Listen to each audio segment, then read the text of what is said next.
hey, if 50 calls is your minimum, as soon as you hit 60, you might hit that wall. But if you go, hey, I'm gonna make 400 calls today, and we're just gonna break all beliefs that we think to be possible, you start to realize what you can create. Sales is service. So if someone tells you, you want to do this, it is not polite to wait. It is polite to get it done as quick as possible. So when you're working with clients, I want you to go all the way in.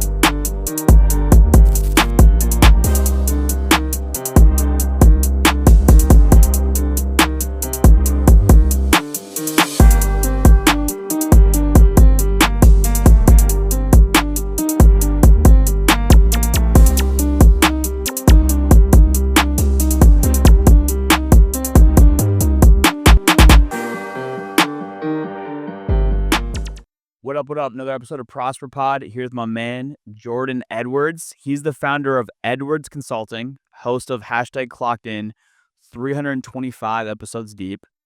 Been grinding. You started in accounting, which I just found out. Ended up doing mindset work because you kept finding that money was never the real problem. So you coach the entire person, not just coach them on finances, but you coach them on health, relationships, belief. You've hiked the Inca Trail. You've been to 31 countries.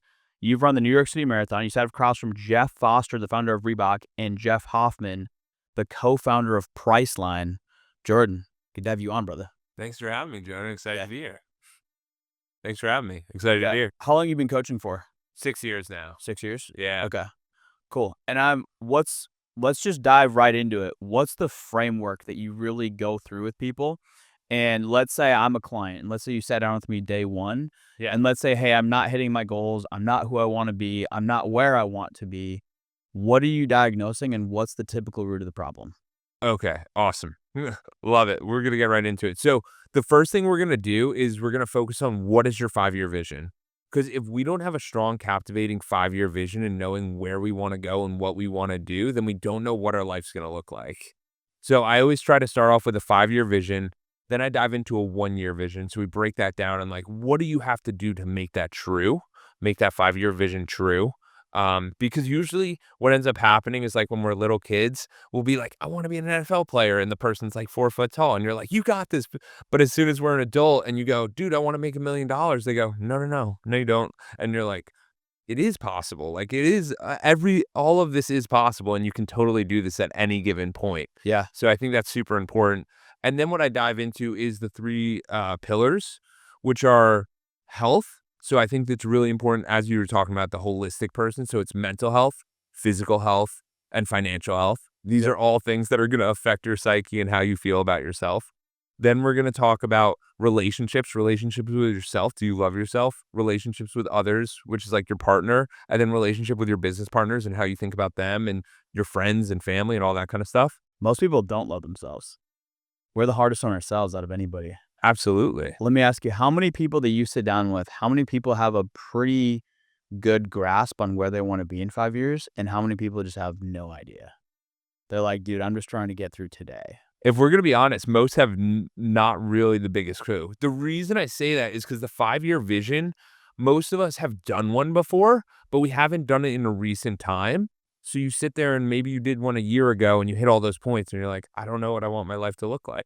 Yeah. I don't know what this new goal is for me. I'm not sure I achieved everything. How audacious do you set their 5-year plan? As audacious as they want them to be. I want them to shoot bigger because then they'll actually put more work in, right? Yeah. So if you have a big goal, like I'm never like, oh, that's too much. Because same thing here. Shoot for the moon, land on the stars. Like, yeah. Or shoot for the stars, land on the moon. Yeah. So let's say you take 20-year-old me, brand new in life, because you coach a lot of life. Yeah, absolutely. Hundreds of life insurance agents specifically, which is why we're getting on this podcast. Yeah. A lot of insurance people are going to be watching this. 100%. So let's say you took me as a 20-year-old kid. I say, hey, dude, I want to be making a couple $1 million a year. I want to be married by 25 and multi-million-dollar and own my own home. Yeah. What are you going to tell me? Well, what we would do is we would work through. So that would be the 5-year vision. Then we would break that down into the 1-year vision. So it would be like, Jonah, what do you think you can do in 1 year based on what you did on the 5-year? So if that's the big vision, then I would say you're 20 years old. Maybe we look for the wife. Maybe we don't look for the wife. We'd probably start the business, house, could come a little bit later on. So then you break that down into the 1 year of like, what is the attainable thing in 1 year that you're telling me that you can do? Because what ends up happening is we have all these things and it's like very overwhelming. Yeah. And if you want to slow it down, then it's like, hey, in 1 year, what is going to be the main focus? I would recommend the business probably Yep. because most people, the business is going to fuel the other things. Of And that course. will give you the more time with the family, more time to find the house, more time to do the different activities that you want to do. So I would definitely start with the business. So then if we're getting to that point, you start to look at like, what are you willing to sacrifice for this? Because what ends up happening is most of the time we think that we can do whatever we want. We're like, I'm a business owner. And it's like, no, no, no. That does not mean you work 10 to 4. That means you work 4 to 10, 4 a.m. to 10 p.m. That does not mean that you work a short period of time. It means you work a long period of time Yes. because you have to be able to put in that work that you have to do. Then it's like, hey, what's your commitment level? Like, what are you looking at doing? Are you going to buy the leads? Are you going to do this? How do you want to build relationships with the community? How are you thinking about creating this life and creating this business? And then the biggest part is at that point, we work through all the different areas and belief, and we start to see how they show up. And then we start to build a new identity for them, right? So you have Jonah yourself, right? And then you have insurance leader Jonah. And who is insurance leader Jonah? And this is where I get into it with a lot of my clients. And I love that we're talking about this today because we start to realize what does that insurance leader need to do? And you will start to look around you, Jonah, and start to realize who is a mentor in your life and what is an attribute that they might have that you sit there and go, I love that. Yeah. Like, I think that's amazing. And we start to create this new person. And then through all of those attributes, we'll come for like 10 or 15 attributes. And then we'll put down what are the sentences that you're going to say to yourself or that you're going to remind yourself or you're going to show up. And how is that going to show up for other clients, for the people you work with, for the things that you do? And that's the identity work. And then we always come back to how's that showing up? How's that showing up? How's that showing up? Because as long as you keep checking on them and they start to see themselves stepping into this 2.0 version of themselves or the insurance version or the insurance leader. And as we step into that new version, it becomes pretty amazing because you'll start to see moments where it's like, oh man, dude, I didn't think I could do a podcast. And now you've been doing a podcast for many years. Like, you know what I mean? And you start to step in and create this new version that you want for yourself. What are the most common beliefs that are holding people back? I think just yesterday I did a couple of coaching calls, and one of them was that money's hard to make. So they have a client who tells them I want a 250K annuity, and they're like, "Yeah, I don't want to be too pushy," and it's no, no, no. Service is like sales is service. And the big thing that you have to do is you're not being pushy. Like if you go to a nice restaurant, do you want the waiter to come up to you multiple times? Do you want them to fill up your water? Do you want them to check on you? Do you want them to make sure that everything's okay? Of course. Yep. I never want my water to be empty. Like as soon as it drops, please fill it up. Yeah. And that's the same as an insurance agent. Like an insurance agent should do that for their clients. Like if their client's falling off and they're not filling out their paperwork that they need, it follow up with them. You know what I mean? Reach out to them. If it's their birthday, happy birthday. Like you have to serve at a very, very high level to get what you are looking for. So I would say money's hard to make because most of the people have that belief because some people come from W-2 or different areas. I think another belief they have that's really challenging for them is just they might not believe in themselves. You know what I mean? You probably see this all the time where there's people that come in here and go, I don't know that I can do this. Jonah did it. That's awesome for Jonah, but like I'm not Jonah. And the truth is that everybody can do this. You can do this at any given moment in your life. Like as Mhm. long as you take your life in your control, you can create whatever you want. Man, it's funny you say that because I was just talking to an agent the other day where I told him the exact same thing. I said, money is not hard to make. Money is not hard to make. It feels hard because you're broke right now, but it's not hard becoming somebody that's worthy to make that money Yes. and keep it and multiply it and grow it. That's what takes work. So you've got to build the businessman before you can build the business plan. And you've got to build yourself up because you will never out earn your level of personal development. Yeah. And that's what we preach on so heavily with our guys, and that's the mission statement of our company is the reason we named it Prosper is to unite a community of individuals to develop and grow in every aspect of life, mentally, physically, spiritually, financially. I love that. And that's it. And as long as you can do those, as long as you can do those few categories where you're growing most importantly, you're growing your relationship with God, you're growing Yeah. your spiritual life, and then you're in the gym, you're getting after it, and then you're getting mentally stronger and mentally better. well, then money naturally comes as a byproduct of doing all of those things. But if you have if you have shitty habits, or you have a shitty mindset, or shitty relationships, or you're not the type of person that is worthy to make that money, then it's going to be really hard. Yeah, and I think you brought up a really good point of the building up the mental tolerance. So I think of it as something like if I handed you a book today and you read 10 pages of it and it's your first time reading it forever, you'll be like, dude, this is tough. But if you read every single day, you start to build up that tolerance. The same is true on the phones. As your guys are agents calling right now and you guys are in the audience, like you have to sit there and realize, hey, if 50 calls is your minimum, like then you're gonna start as soon as you hit 60, you might hit that wall. But if you go, "Hey, I'm gonna make 400 calls today, and we're just gonna break all beliefs that we think to be possible, or I can only run 18 sales calls, or I can only do this many constraints," you start to realize what you can create. And we have this mental breaks that hold us back, and this happens to us all the time, but whenever we push our upper limits, it's gonna feel tiring and hard, but then you're gonna reach that next level, and then you're gonna start to realize what is possible through compounding. Do so much work it's unreasonable, you feel. Exactly. That's it. That's Like, it. You should be putting in so many inputs every single day that it would be completely illogical that you do not produce and you do not have success. That what needs to be that, especially if you're new, that needs to be what you're primarily focused on. Yeah, and I think it's important because, like, we could say grow mentally, grow physically, grow spiritually, all these different things. But what do you think those are for you and like for your agents that you're seeing a lot of the time? To grow in all those different areas. Yeah, like if we were to go mental fortitude, like how would mental fortitude be? Would that be making a ton more calls, or is that like, hey, getting rejected a lot more? Like it's these different areas where we start to realize like we use the or spiritually, like, hey, we want to get closer to God. Does that mean we read the Bible for 10 minutes? Like, what is the practical step we do? Physical gym for this many minutes because it's so important for us. We hear these things and sometimes we just don't calculate that like we're doing them. We're just doing them not on a big level. We're just Yeah. playing small, Mhm. and that happens to us so often. Mhm. Yeah, and it comes down to intentionality. Yes. You have to be very intentional with what you're doing, because there's a big difference between, you could read the Bible for, it doesn't matter if it's 10 minutes or an hour, Yeah. but if I'm half-heartedly doing it, then I'm not gonna be connected with God in the way I should. Yeah. I'm not gonna have that same level of I'm not gonna have that same level of understanding, or maybe certain passages of scripture may not hit me the same way than if I'm fully vested in what I'm doing. It's the same thing with your dialing. There's a difference between dialing and actually dialing. Like, and you can tell by looking at agents. Like, some agents, the truth is some agents do not want to close deals.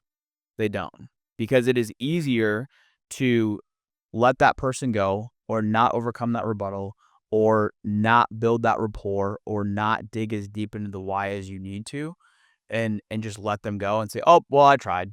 I did Yeah. my best." Then actually put in the work, be intentional, genuinely connect with them, show them empathy, build the why, have a high level of assumptiveness, have a high level of energy on the phones, and all of these different character traits that requires for you to actually help that family. That's what you need to do. Uh, So, above time, or above what you're doing, intentionality is one of the most important characteristics you can have yeah. with anything in life, whether it's the gym, whether it's dialing the phones, whether it's growing closer with God.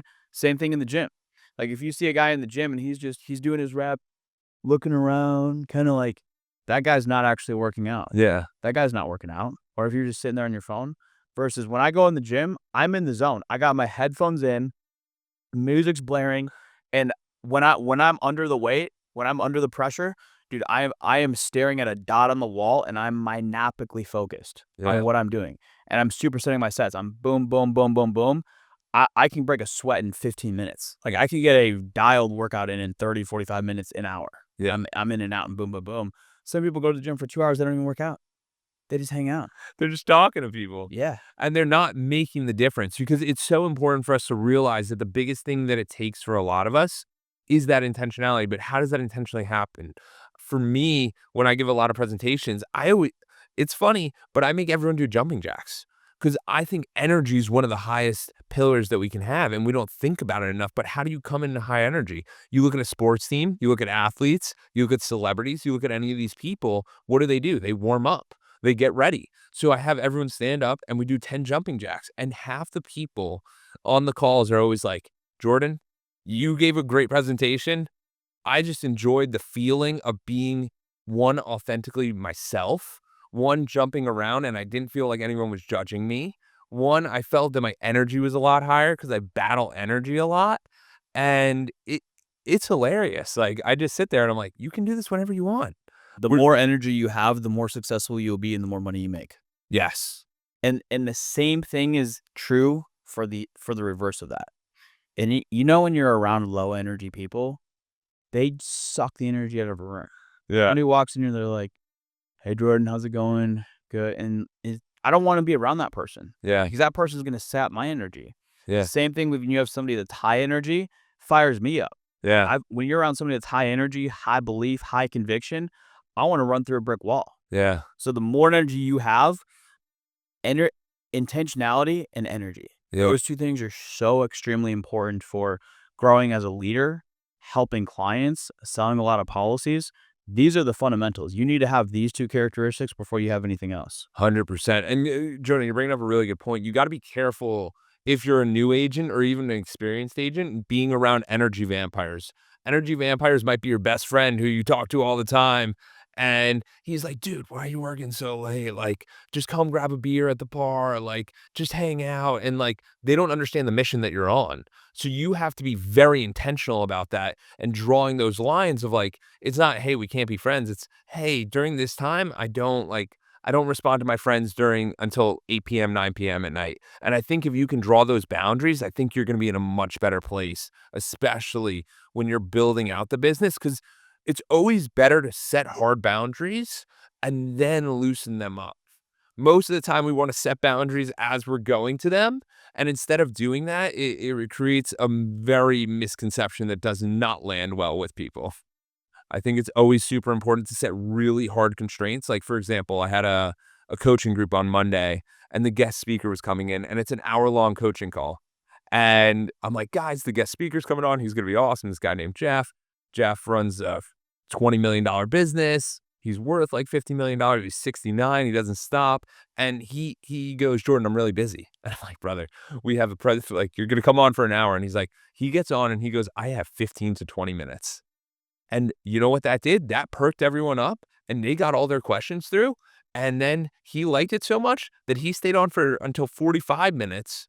So, but because he set the constraint of I only have this much time, and we were able to go over, everyone was like, "Thank you, thank you, thank you." And it was such a, like, realization for me that it was the same amount of time. If he committed for an hour and only shows up for 45, I'm like, "Dude, you left me early, like, kick rocks." He's like, "No, no, no, I'm only here for 15, stayed for 45." I'm like, "Grateful." It's it's this funny thing where if we set a strong enough frame of like, this is how I operate, like I don't talk to my friends until it's 8 PM that night, but then I shoot you a text at 6:30, they're like, "Dude, I appreciate you." That's good. How do you avoid people's judgment of you or their conceptions on how they want you to live your life? Yeah, I think it's really important, and this comes into the relationship area of, like, falling in love with yourself.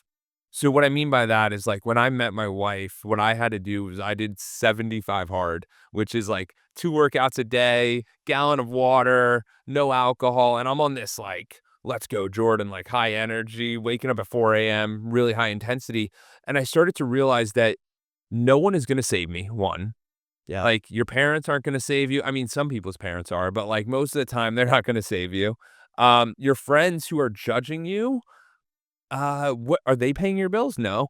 Like, you're paying your own bills. You're responsible for everything you do, and I think if you're letting others dictate how you feel about yourself, like, I think that's the first thing that's gotta be worked on most of the time. Because getting into an industry like this, especially if you go from, like, a W-2 mindset to a 1099, it's this new entrepreneur, new opening up, and it can be very challenging for a lot of us, and it's really hard to go with that, and you feel a judgment from others, but, like, the truth is, like, you gotta care more about your goals than other people, and I know Jonah probably cares more about other people's goals than they might themselves. And that's why Jonah's still here and he's still showing up and still being a leader even after all the success. Man, and it also comes down to I love what you said where as a man, one of the best things that can happen to you is having that realization, and I remember having that realization so distinctly at 18 years old when I moved out of my house, and I thought, "Oh, wow, no one is coming to pay my bills, and this is all on me now." Yeah. And that was one of the best things that ever happened to me. But also, as an adult, whereas kids were conditioned to be molded into the mindset of other people. Yes. And we need to be molded into, to behave in class and to, your parents have certain parameters that you have to fall under. But as an adult, you don't have to do a lot of those things. Yeah. So I'll give you an example where as a kid in high school, I didn't have a lot of drive. Like I didn't want to work for anybody else. I didn't really want to be told what to do. I've always had a strong personality. And in high school, that really disappointed my dad Yeah. because my dad has a very strong work ethic. And he's like, man, like Jonah doesn't really want to work very hard. And then I got into insurance sales and I was working a ton. And I thought like, oh wow, like they're going to be really proud of me. And then I remember my stepmom, she made a comment in front of my brothers, which I got a pretty strong personality and I typically genuinely don't care what people say about me. It doesn't bother me. But I remember this comment did really bother me. Like, yeah, Jonah's too busy for us. He doesn't have time to see us anymore. He's working. And she said it in a very condescending manner. I remember thinking like, wow, like I went from, oh, Jonah's not working hard enough to, oh, Jonah's working too hard and Jonah works too much. Yeah. And then I realized all that is whether it's your parents, whether it's your friends, all they're saying is, hey, your preferences on how you live life are different from mine. Yes. And guess what? That's okay Yeah. because you can live your life and I can live my life. I And that's it. yeah. And I remember, and then I had another family member. This was Christmas 4 years ago. Yeah.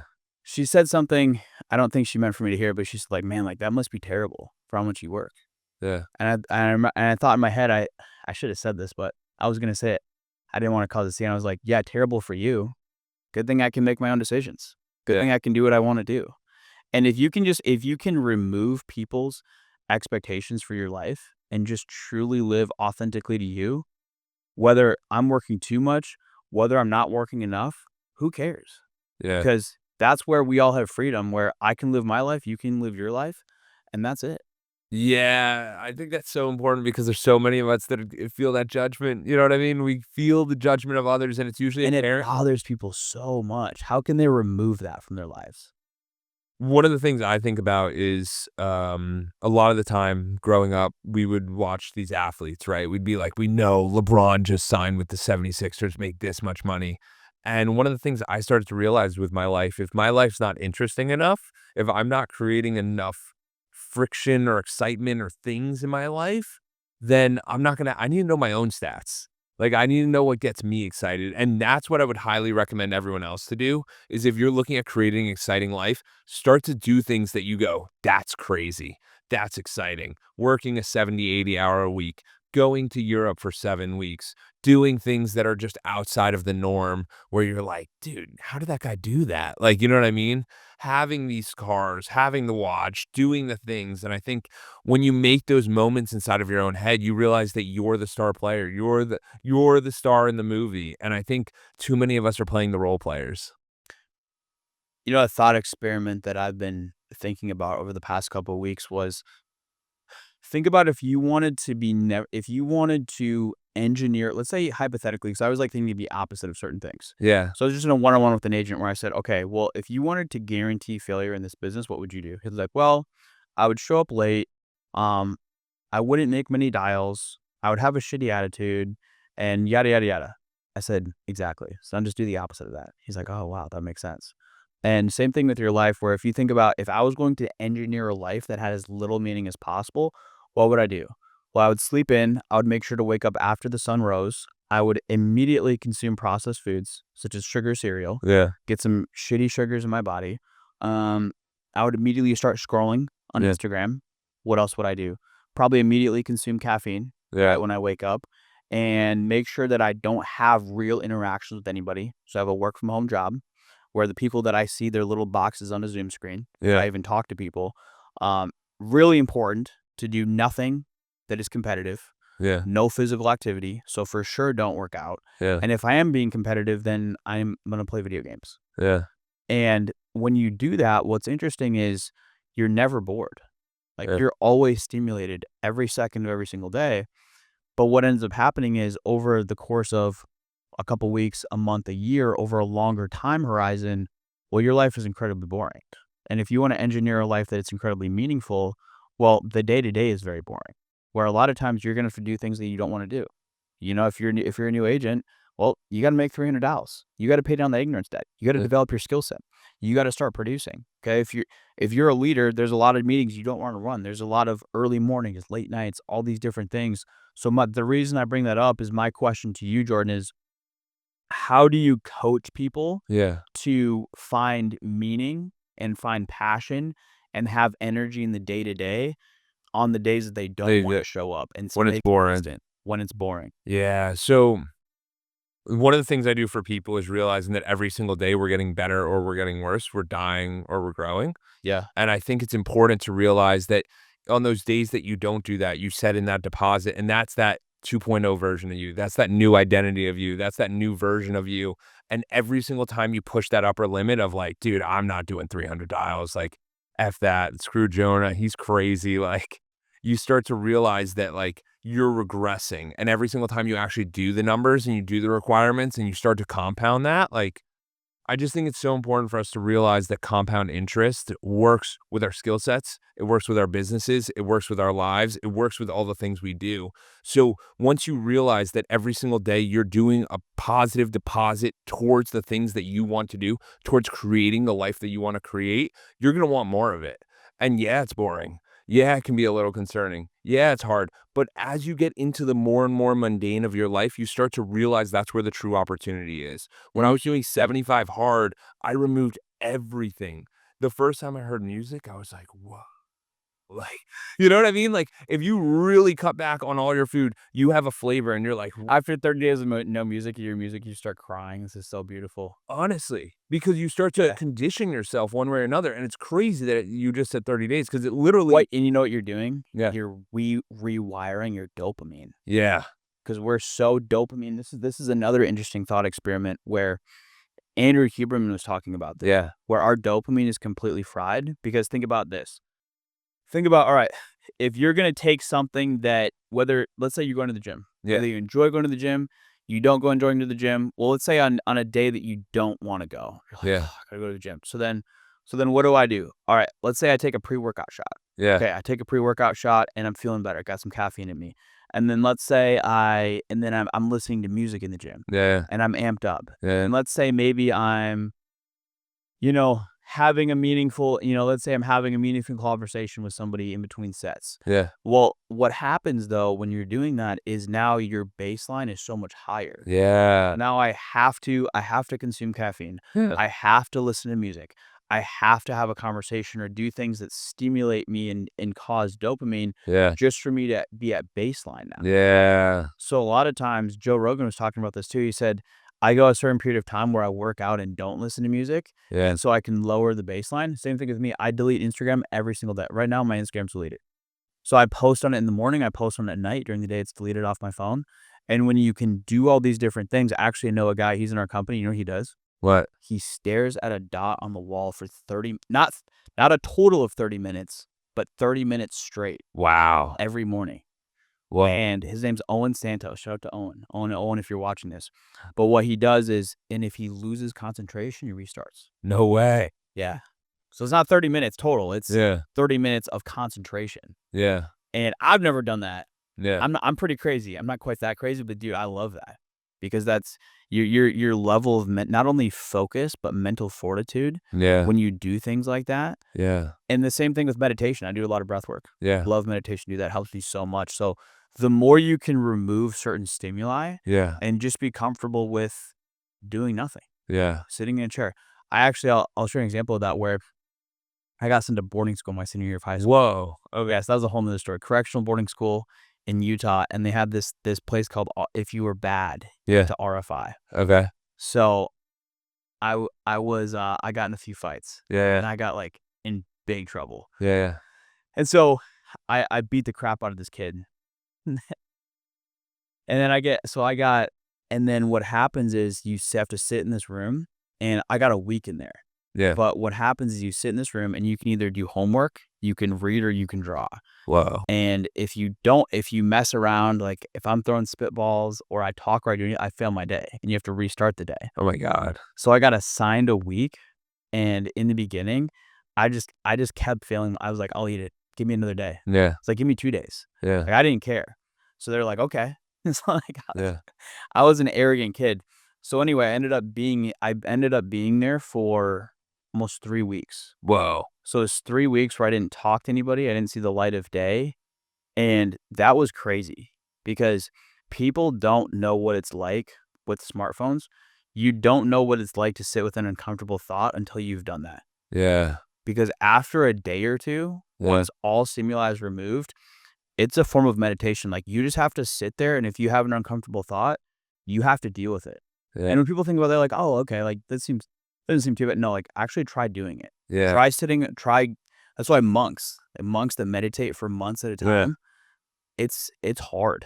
Yeah. It's hard to, like, just sit there and be alone with yourself for a long period of time. Yeah, but I think you're bringing up a really good point about volume, you know what I Yeah. mean? Like, the volume of, like, sit there for 5 minutes versus sit there for a day. Yeah. Like, you start to look at the denomination difference, like, the work is gonna be a lot more required to get you to that next level, and there's been a few times, they're mostly on, like, masterminds or weekend retreats or different things where you start to get yourself in a new perspective, but that's why I think it's so important to do what you guys are doing, and in the insurance space, it's to see what other winners are doing. You know what I mean? It's hopping on the podcast, it's listening to things, it's getting different perspectives and being like, what's the advantage that these people are doing and how are they doing it? And some of the time you're going to realize like the stuff you're doing, you're already in the right place.